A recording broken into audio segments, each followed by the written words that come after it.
Should you play Drakengard? Released in 2004 on the PlayStation 2 by Square Enix and Cavia, the game is a medieval fantasy combat game, which features ground-based combat in large battles and air-based combat with your dragon. While it seems like a normal action game, the enduring aspect of Drakengard that remains attractive still today is its story, known for being dark, enigmatic, and thought-provoking.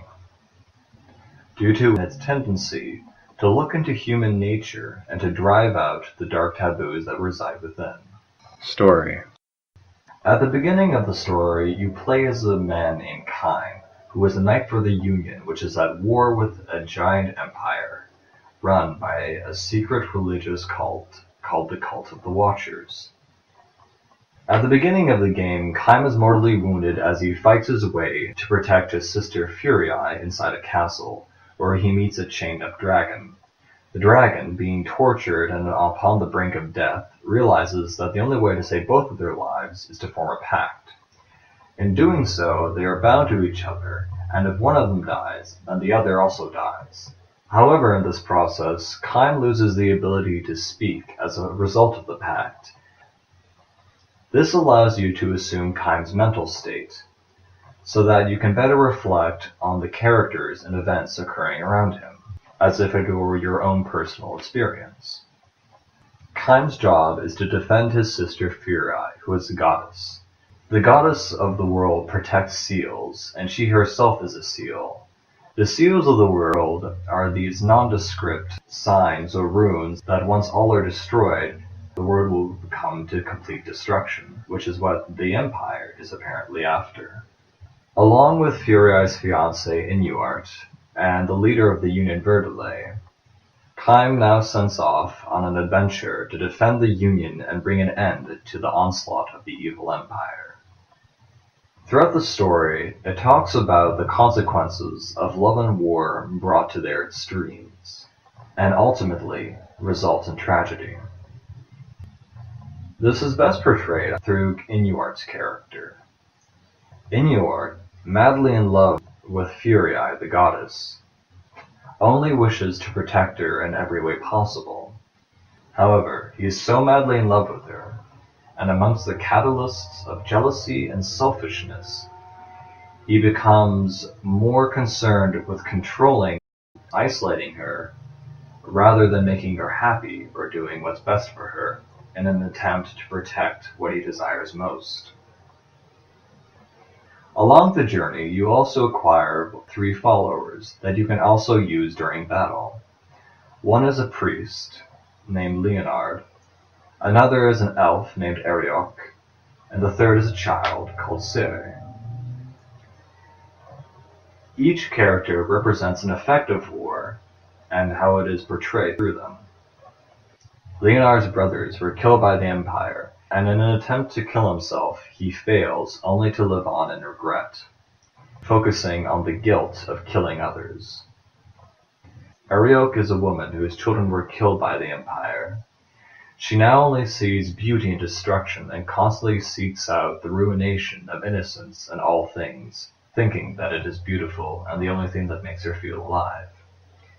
Sarek is an innocent child. He really is more of a foil or a reflection of the other events going on in the story, to show how pure innocence is, and how fragile it can be. Along with progressing through the story, you learn different parts of lore along the way, as well as hints as to what exactly the Cult of Watchers are, and what exactly they hope to gain by destroying the seals of the world. The main antagonist of the game, the cult leader, Mana, is actually a small girl that is able to talk in the voice of a man. This helps reflect the nature of the world, and how the simplest innocence has been warped into a fiendish device. Most of the time, the narration and characters will react negatively or reprehensively to whatever actions you take. Since most of the game you're chopping down these faceless, bland enemies, most of the dialogue revolves around how terrible killing is, and how you should feel ashamed of yourself, or at least feel guilty. Either that, or apocalyptic messages how the world will end and there's no hope. Suffice to say, it's not exactly the most uplifting experience. The entire game makes you reflect on the nature of war and what exactly people do for love or what they think is right, even though the consequences of it might be worse than what they believe in. What Drakengard really excels at is the emotive depth that it brings. It makes you experience a series of uncanny emotions that are altogether unique, powerful, and thrilling. The main theme that occurs throughout Drakengard is how the depravity of humanity, through war, perversion, and destruction, has become an unforgivable sin that has brought about the apocalypse and the erase of all humans' existence. Gameplay. The game was essentially pitched to have a combination of the Ace Combat games and Dynasty Warriors, and that's pretty much exactly what we have here. On the ground missions, you spend most of your time dashing through waves upon waves of bland enemies, making your way from A to B throughout the map, and accomplishing objectives which, you guessed it, involved killing more enemies. The aerial missions are straightforward, as you follow a linear path, find the enemies in the area, and eliminate all of them by using a lock-on system and a manual fire, as well as a super attack that you can get by getting enough kills. One of the major criticisms of the game is with the ground combat, which takes up a better portion of the game, is that it is very repetitive and does eventually get rather boring. However, there are some aspects here that alleviate this. If you're in the field and pressing select at any time, you can summon your dragon. Whether you want to escape a battle, explore the reaches of the map, or completely incinerate the enemy, you can, and it's completely up to you if you want to use it or not. This is probably the most iconic and defining mechanic of the Drakengard series, which makes it stand out from all other games. The second thing that helps alleviate the combat is that you can chain together combos. However, these are unlocked by leveling up your weapon, and the way you level up your weapon is by getting kills with it. Another criticism I hear a lot is that people try and kill every single enemy on the map, which if you've played a Dynasty Warriors game would know that that's almost impossible, except for the missions where they actually do make you kill every enemy on the map. Each mission has a time limit of roughly 1 hour, so actually trying to kill every enemy on the map is rather impossible. Once you realize this and focus on mission objectives, the game becomes a lot more enjoyable. However, as I said earlier, even if you do end up going off on your own adventure and killing a bunch of enemies, it still isn't completely wasted, as those kills still count toward the upgrade of your weapon. Also, as your weapon upgrades, it can unlock more powerful magic attacks. Each weapon has its own specific magic attack that makes it unique in some way. Along with combos, this makes gameplay feel a lot more fresh. On that note about weapons, the one problem that I have with this game is that in order to unlock the final boss, you actually need to unlock all 50 weapons in the game, which is not easy to do. In fact, a lot of the unlocking requirements for these weapons are really vague, and without a Wikipedia page to find out how to get them all, it would pretty much be impossible. Not only that, but once you actually enter the final boss fight, all these weapons have zero significance. You don't even use them because it's a flying mission. Well, it's not even actually a flying mission. It's actually a rhythm game. Yeah, at the end of a hack and slash, you have a rhythm game, just out of the blue. And it's not easy either. It's kind of hard. In fact, it's so hard that at one point I just had to write down the button combination instead of actually looking at the screen because it comes at you so quickly. It's kind of a very imbalanced final boss and unfair, but it's kind of cool too, so I mean, I guess I can't complain too much. It is beatable. At least it couldn't be harder, right? Oh God! Oh sweet, sweet Jesus! Oh. In total, there are 5 different endings to unlock. Each ending is actually a different timeline in the Drakengard game. It varies by doing different events at certain times, which the game unfortunately tells you what to do, or which missions to go through.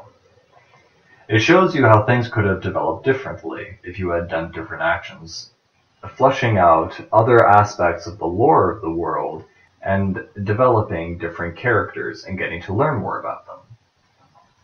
Each ending has its own theme, all of them still steeped in tragedy, but each one with a slightly different tone, as each one adds to the overall story and nature of the game.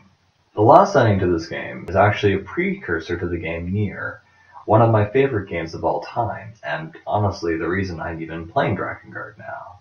Also, apparently on Wikipedia it says that this last sequence is an ode to the movie The End of Evangelion, which I can kind of see. Presentation.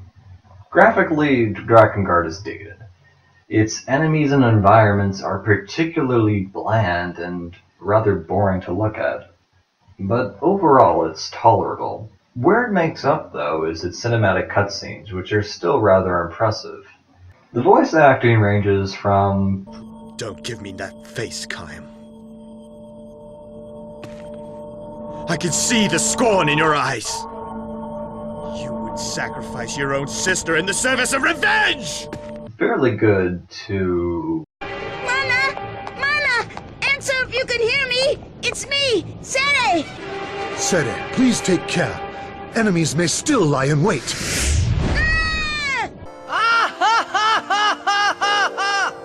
What really stands out in Drakengard, though, is the music.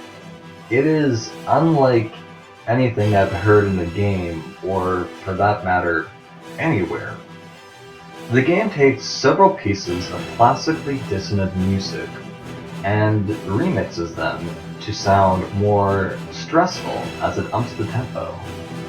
In the credits of the game, it shows it took pieces from the symphony, The Miraculous Mandarin, and other pieces by Dvorak. What you'll notice is a sharp use of strings, echoing trumpets, and a fierce percussion. And with this sort of classical theme, it makes the game feel very fresh, even after a decade since its release. Of course, I'm not really a fan of dissonant music, and I don't really know who is, but it really suits the game rather perfectly. I think this is another reason why a lot of people are turned off by this game, is that the music is just simply aggravating. However, my personal experience while actually playing the game is that it's rather enjoyable.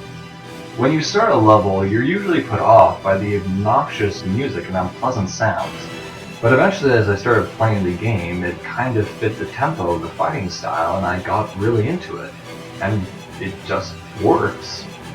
I think the music fits the game like a glove. It helps illustrate a descent of madness through the dissonance and disorder of war, resulting in a mental calamity, where love and nature and everything normal has been warped beyond recognition. It's the kind of music for a world that has gone completely insane, and it is the icing on this game that is an insanity cake. Conclusion. Drakengard's tragic themes are executed in a tasteful and unconventional manner that has garnered a respected cult following of the game. And my final verdict is, man, this game is whack, but it's real fun, yo. The game still remains a certain level of fun, and it really is there as to drive you through the story, which is the main attraction here. If I were to compare Drakengard to the Nier series, I would say that while Nier is a more of a manic-depressive and sulking kind of tone to it, Drakengard has a more of a schizophrenic, murdery kind of feel to it.